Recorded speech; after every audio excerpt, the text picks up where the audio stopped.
Assalamualaikum warahmatullahi wabarakatuh. Selamat pagi. Perkenalkan, nama saya Tommy Randi Nugraha dari kelas 11 TKS 1. Di sini saya akan menjelaskan atau mempresentasikan materi mengenai faktor-faktor internal penyebab terjadinya pelanggaran HAM atau hak asasi manusia.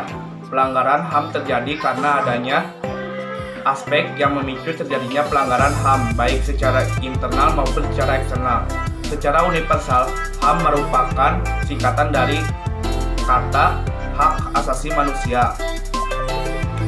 Termuat dalam Undang-Undang Nomor 39 Tahun 1999, pelanggaran HAM dapat didefinisikan sebagai berikut, yaitu setiap perbuatan seseorang atau sekelompok orang, termasuk aparat negara, baik yang disengaja maupun tidak disengaja, atau kelalaian melawan secara hukum, mengurangi, menghalangi, membatasi, serta mencabut hak orang lain yang dilindungi oleh undang-undang, serta tidak mendapatkan penyelesaian baik secara benar atau adil sesuai dengan mekanisme hukum yang berlaku.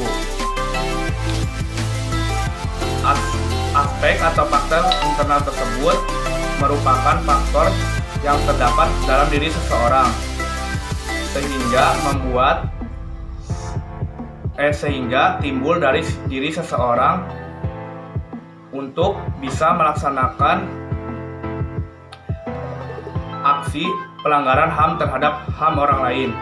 Di video ini saya akan menjelaskan 7 faktor utama atau 7 faktor pelanggaran HAM yang terdapat di dalam kehidupan sehari-hari atau di lingkungan sekitar. Simak video ini dan tonton sampai habis.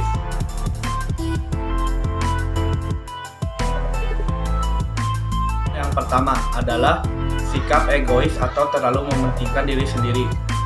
Sikap egois adalah sikap di mana seseorang selalu menuntut haknya tetapi mengabaikan kewajiban yang sering diabaikannya.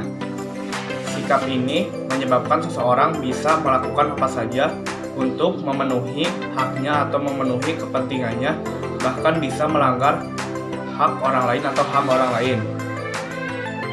Faktor yang kedua adalah rendahnya tingkat kesadaran akan HAM. Salah satu faktor penyebab terjadinya pelanggaran HAM adalah rendahnya atau kurangnya pemahaman akan HAM. Banyak orang yang tidak terlalu melihat atau memperhatikan perlindungan HAM, bahkan menganggap bahwa pelanggaran HAM merupakan masalah yang biasa atau hal biasa, asalkan keperluan atau kepentingan si pelanggar terpenuhi atau tercukupi, yang menyebabkan seorang pelanggar atau pelaku pelanggar tidak bisa menghormati hak orang lain atau HAM orang lain. Faktor yang ketiga yaitu tidak ada rasa toleransi. Tidak ada rasa toleransi ini dapat menyebabkan rasa saling tidak menghargai ataupun saling tidak menghormati atas orang lain, sehingga mendorong seseorang untuk melakukan diskriminasi terhadap orang lain atau melakukan kejahatan terhadap orang lain. Faktor yang keempat yaitu rendahnya rasa tanggung jawab.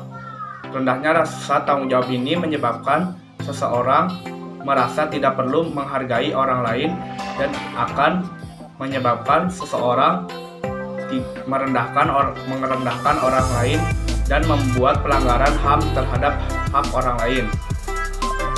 Faktor yang kelima, rendahnya rasa empati. Rasa empati yang dimiliki oleh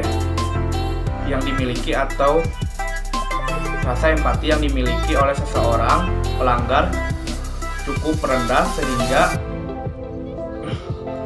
sehingga membuat pelanggaran HAM terhadap orang lain, dikarenakan nilai-nilai HAM berkaitan dengan rasa kemanusiaan dan empati, sehingga seseorang yang tidak memiliki rasa empati atau kemanusiaan terhadap orang lain berpotensi melakukan pelanggaran HAM terhadap orang lain.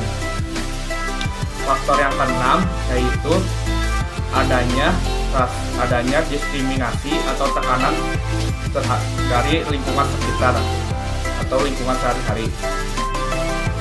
Faktor ini biasanya disebabkan karena pelaku atau seseorang tersebut mendapat diskriminasi atau perlakuan ataupun tekanan dari orang-orang terdekat, misalnya seperti orang tua, kakak, ataupun teman, sehingga akan menyebabkan atau berpotensi terjadinya pelanggaran HAM yang selanjutnya. Faktor yang ketujuh adalah adanya rasa balas dendam.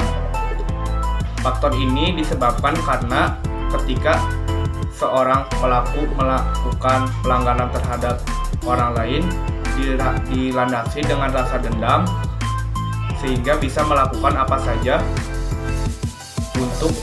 saja yang penting untuk memenuhi haknya ataupun membalaskan dendamnya. Sekian dari saya, mohon maaf